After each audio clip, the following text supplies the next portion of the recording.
قرآن مجید بظاہر ایک عام سی کتاب ہے، انسانوں کی زبان میں لکھی ہوئی، کاغذ پر چھپی ہوئی، دو تختیوں کے درمیان مجلد۔ کسی اور کتاب سے بظاہر کوئی فرق بھی محسوس نہیں ہوتا، لیکن یہ اپنی طرز کی منفرد کتاب ہے، اس کی کوئی مثال ہے نہ نظیر۔ قرآن مجید کے ساتھ ہمارا تعلق کیا ہونا چاہیے، اس کو ہمیں کیسے پڑھنا چاہیے، اس کے لیے قرآن مجید نے ایک ہی لفظ استعمال کیا ہے اور وہ ہے تلاوت۔ تلاوت کے لفظ سے عام طور پر یہ بات ذہن میں آتی ہے کہ آدمی پارہ اٹھائے، قرآن اٹھائے اور پڑھے، یا نماز میں کھڑا ہو کر تلاوت کرے، لیکن تلاوت کا لفظ عربی زبان میں جس مادے سے نکلا ہے تا لام واو سی، اس کے معنی ہے پیچھے آنا، پڑھنا۔ تو ایک ثانوی عمل ہے۔ آپ غور کریں گے تو دیکھیں گے کہ پڑھنا تو ایسے ہے کہ ایک حرف کے بعد دوسرا حرف آئے، ایک لفظ کے بعد دوسرا لفظ آئے، ایک آواز کے بعد دوسری آواز آئے۔ اگر حروف کو الٹ پلٹ دے، الفاظ کو الٹ پلٹ دے، جملے الٹ پلٹ دے تو کوئی بات سمجھ نہ آئے گی۔ ایک کے بعد دوسرے کا آنا بھی پڑھنے کا اور سمجھنے کا عمل ہے، لیکن اس کے معنی کے اندر بڑی وسعت ہے۔ اس کے معنی ہے کہ دل و دماغ اس کے پیچھے لگ جائے، زندگی بھی اس کے پیچھے لگ جائے اور قدم بھی اس کے پیچھے اٹھے، وہی امام ہو، وہی نور ہو، وہی ہدایت ہو، وہی راہ نما ہو۔ آدمی پڑھے تو اس کا دل بھی اس کے اندر جذب ہو جائے، آنکھیں بھی اس کے اندر جذب ہو جائے، زندگی کا کوئی گوشہ، کوئی پہلو تلاوت کے اثر سے خالی نہ رہے۔ تلاوت کے اس عمل سے جب زبان الفاظ پڑھے گی تو آنکھیں بہنے لگے گی، جسم کے روگھٹے کھڑے ہو جائیں گے، دل بھی کانپ اٹھے گا، عمل بھی بدل جائے گا اور سوچ میں بھی انقلاب آ جائے گا۔ یہ سب کچھ جب اس کے پیچھے لگ جائے تو یہ تلاوت کا عمل ہوگا۔ اس کتاب سے فائدہ اٹھانے میں جو خطرات لاحق ہوتے ہیں، ان سے بچنے کے لیے شیطان سے اللہ کی پناہ مانگو۔ شیطان تو گھات لگا کر بیٹھے گا۔ اس نے کہا ہے کہ دائیں سے آؤں گا، بائیں سے آؤں گا، آگے سے آؤں گا، پیچھے سے آؤں گا، اور اس طریقے سے جیسے یہ کتاب لے کر آئی ہے، جو لوگ اس پر چلنا چاہیں گے ان کو ہٹانے کی کوشش کروں گا۔ ایسے میں پھر کون پناہ دے سکتا ہے، کون سہارا دے سکتا ہے، کس کے پاس فصیل اور خلا ہے جس میں ہمیں پناہ مل سکتی ہے، سوائے اس کے جس نے اس کتاب کو اتارا ہے۔ اس لیے قرآن کہتا ہے جب کتاب پڑھو تو پہلے اللہ کی پناہ مانگ لیا کرو۔ ہماری شخصیت کے دو حصے ہیں، ایک ظاہری اور دوسرا باطنی، ایک جسم اور ہاتھ پاؤں ہے اور دوسری اندرونی شخصیت ہے، یہ ہمارا دل اور قلب ہے۔ اس کو قرآن مجید نے قلب سے تعبیر کیا ہے۔ اس قلب کو تلاوت کے عمل میں شریک کیا جائے، یہ نہیں کہ آدمی زبان سے پڑھتا جائے اور دل کہے اور گھوم رہا ہو۔ وہ کیا چیزیں ہیں جن سے دل بھی اس تلاوت کے عمل میں شریک ہو سکتا ہے، اب میں ان کا تذکرہ کروں گی۔ خود اللہ تعالیٰ نے کلام پاک میں ذکر فرمایا ہے کہ اس کتاب کے پڑھنے والوں پر اس کے اثرات اور تجلیات مرتب ہوتی ہے۔ ان کو آپ ایک لقطے اور ایک لمحے کے لیے تازہ کر لے، یہ تلاش کرے آپ کے لیے مشکل نہیں ہے۔ اس حوالے سے قرآن کی بہت سی آیات آئی ہے۔ سورہ انفال میں ہے کہ جب اللہ کا ذکر کیا جائے تو دل کانپ اٹھتے ہیں، اور جب کلام پڑھا جاتا ہے تو ایمان بڑھتا ہوا محسوس ہوتا ہے۔ سورہ المائدہ میں ہے کہ جب وہ کلام سنتے ہیں تو ان کی آنکھوں میں آنسو آ جاتے ہیں۔ سورہ زمر میں ہے کہ جب کتاب پڑھی جاتی ہے تو جسم کے رونگٹے کھڑے ہو جاتے ہیں، کھالیں نرم پڑ جاتی ہے۔ سورہ بنی اسرائیل میں ہے کہ لوگ جب اس کو پڑھتے ہیں تو روتے ہوئے سجدوں میں گر جاتے ہیں اور ان کے خشوع میں اضافہ ہو جاتا ہے۔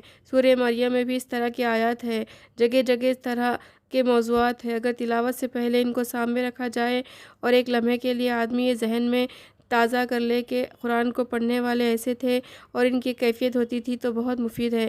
اگر ایسا نہ ہو سکے پھر بھی یہ ان کیفیات کو اپنے اوپر طاری کرنے کی کوشش کرنی چاہیے۔ یہ سوچنا چاہیے کہ اگر میں اس راستے پر آگے بڑھوں تو مجھے بھی ایسا کرنا چاہیے۔ یہ سوچا جائے کہ اللہ میرے سامنے ہے، اس کے سامنے بیٹھ کر میں قرآن پڑھ رہی ہوں اور یہ اس کی کتاب ہے۔ قرآن مجید میں بار بار یہ حکم بھی آیا ہے کہ اس کے سامنے کھڑے ہو کر بار بار تلاوت کرو۔ جس طرح بچہ استاد کے سامنے جو نگرانی کر رہا ہو کھڑے ہو کر پڑھتا ہے تو اور ہی کیفیت ہوتی ہے، اور تنہائی میں پڑھتا ہے تو اور کیفیت ہوتی ہے۔ عبادت میں احسان کی منزل بھی یوں ہی حاصل ہوتی ہے۔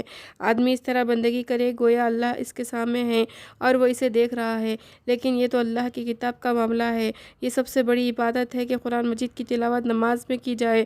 اس طرح کے بے شمار احکام قرآن مجید میں دیے گئے ہیں اور اللہ کا ذکر تو قرآن میں سب سے بڑھ کر ہے۔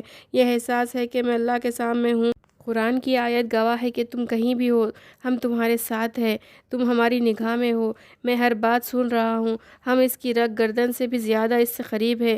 اگر 2 ہوتے ہیں تو میں تیسرا ہوتا ہوں، 3 ہوتے ہیں تو میں چوتھا ہوتا ہوں، کم ہو یا زیادہ میں ساتھ ہوتا ہوں، تنہائی میں بیٹھے ہو یا مجلس میں، یا درس ہو رہا ہو میں موجود ہوتا ہوں، یہاں تک کہ کوئی بھی کام کرتے ہو، قرآن پڑھتے ہو، ہم وہاں موجود ہوتے ہیں۔ یہ چیز ذہن میں اس طرح تازہ رہنی چاہیے، ہم یہ سوچیں کہ ہم اس کلام کو اللہ سے سن رہے ہیں، چاہے یہ بہت اونچا درجہ اور مقام ہو۔ امام غزالی فرماتے ہیں کہ ایک بزرگ نے کہا کہ پہلے میں اس کتاب کو ایسے ہی پڑھتا تھا، پھر میں نے سوچا کہ میں اس کو محمد صلی اللہ علیہ وسلم سے سن رہا ہوں تو میرے مزے اور کیفیت میں اضافہ ہو گیا، پھر میں نے سوچا کہ میں تو اس کو جبرائیل امین سے سن رہا ہوں تو پھر یہ کیفیت اور دوبالا ہو گئی۔ اس کے بعد میں نے فرض کیا کہ اللہ تعالیٰ کے سامنے خود موجود ہوں، وہ میرے ساتھ ہے، وہ مجھے سن رہا ہے، وہی اس کتاب کو نازل کر رہے ہیں۔ اس کے بعد میرا مزار اور لطف میری کیفیت کا کوئی اندازہ نہ رہا، اس کیفیت کی جتنی بھی کوشش کرے کہ حاصل ہو جائے کم ہے۔ قرآن کا ادب اور تعظیم ضروری ہے، اس میں قبلہ رو بیٹھنا، وضو کرنا، سر جھکا کر پڑھنا، یہ سب باتیں شامل ہیں، لیکن اس ادب کو اس حد تک بڑھایا جائے کہ تلاوت کو ہی ترک کر دے، مثلا یہ کہ وضو نہیں ہے اور بغیر وضو کے تلاوت نہیں ہو سکتی۔ تلاوت کے بہت سارے مدراج ہیں، ایک درجہ ترتیل ہے جس کا قرآن نے خود حکم دیا ہے۔ قرآن کو خوب ٹھہر ٹھہر کر پڑھو، مطلب یہ ہے کہ خوب ٹھہر ٹھہر کر پڑھے، سمجھ کر پڑھے، جذب کر کے پڑھے، اچھی طرح پڑھے، لحن کے ساتھ پڑھے اور ذوق اور شوق کے ساتھ پڑھے۔ ترتیل کا اردو یا انگریزی میں ترجمہ نہیں ہو سکتا، ترتیل میں یہ سب مفہوم شامل ہے۔ پاکیزگی بھی ضروری ہے، اس کے لیے ہمارے ہاں دینی لفظ طہارت ہے۔ طہارت کے ایک معنی ظاہری طہارت کے ہیں جو فقہ کے احکام سے حاصل ہوتے ہیں، اس کے دوسرے معنی باطنی طہارت کے ہیں۔ باطنی طہارت یہ ہے کہ دل ان چیزوں سے پاک ہو جو اللہ کو ناپسند ہے، اخلاق ان چیزوں سے پاک ہو جنہیں اللہ نے ناپسند فرمایا ہے، زبان ان چیزوں سے پاک ہو جو اللہ کو ناپسند ہے، مال ان چیزوں سے پاک ہو جن سے اللہ نے منع فرمایا ہے اور حرام ٹھہرایا ہے، غذا اس لقمے سے پاک ہو جو اللہ کے نزدیک ناپاک ہے۔ یہ بھی پاکیزگی کے معنی ہیں۔ قرآن پاک کتنا پڑھا جائے اس کا کوئی ایک معیار نہیں، اس لیے کہ مختلف لوگوں کے مختلف طریقے رہے ہیں۔ بعض لوگ ایک ماہ میں ایک قرآن ختم کرتے ہیں، اس کے حساب سے پارے بنائے گئے، بعض لوگ ایک ہفتے میں قرآن ختم کرتے تھے، اسی کے حساب سے قرآن کی 7 منازل ہے، بعض لوگ صرف نمازوں میں پڑھتے تھے، اس لحاظ سے اس کے رکوع بنائے گئے۔ اس کی کوئی مقدار نہیں ہو سکتی کہ کتنا پڑھے، کس وقت پڑھے۔ اس کا جواب یہ ہے کہ جس وقت بھی ہو سکے پڑھے، رات کی گھڑیوں میں بھی، دن کی گھڑیوں میں بھی، جو وقت بھی میسر آ جائے۔ کچھ لوگ اپنی جیب میں بھی قرآن کے مصحف رکھتے ہیں کہ جہاں موقع مل جائے پڑھ لیتے ہیں۔ اگر یاد ہو تو راستہ چلتے ہوئے بھی قرآن پڑھا جا سکتا ہے، سواری میں سوار ہو کر بھی پڑھا جا سکتا ہے، اسی طرح سوتے ہوئے یا سونے کے بعد اٹھ کر بھی پڑھا جا سکتا ہے۔ بہت سارے مواقع ہوتے ہیں، لیکن یہ بات قرآن نے خود ہی کہہ دی۔ اس کے لیے پڑھنے کا سب سے بہترین وقت سحر کا وقت ہے، کیونکہ قرآن فجر مشہور ہوتا ہے۔ رات کو پڑھنے کی بھی تاکید کی گئی ہے۔ در حقیقت رات کا اٹھنا نفس پر قابو پانے کے لیے بہت کارگر اور قرآن ٹھیک پڑھنے کے لیے زیادہ موزوں ہے، اور ویسے بھی فرمایا گیا ہے کہ قرآن فجر میں پڑھا جاتا ہے تو فرشتے اس میں حاضر ہوتے ہیں، اور نبی کریم صلی اللہ علیہ وسلم سے روایت ہے کہ آپ فجر کی نماز میں طویل رکعتیں پڑھا کرتے تھے، کم سے کم 50 آیات۔ ضرورت اس بات کی ہے کہ قرآن خواہ کثرت کے ساتھ پڑھا جائے یا کم پڑھا جائے، لیکن کوئی دن ایسا نہ ہونا چاہیے جو تلاوت کے بغیر گزرے۔ قرآن سے مستقل تعلق قائم کرنے کی ضرورت ہے۔ نماز کے باہر بہت تھوڑا پڑھے، لیکن باقاعدگی کے ساتھ پڑھے۔ تھوڑا عمل جو باقاعدگی کے ساتھ ہو وہ اللہ کو زیادہ مرغوب اور پسند ہے۔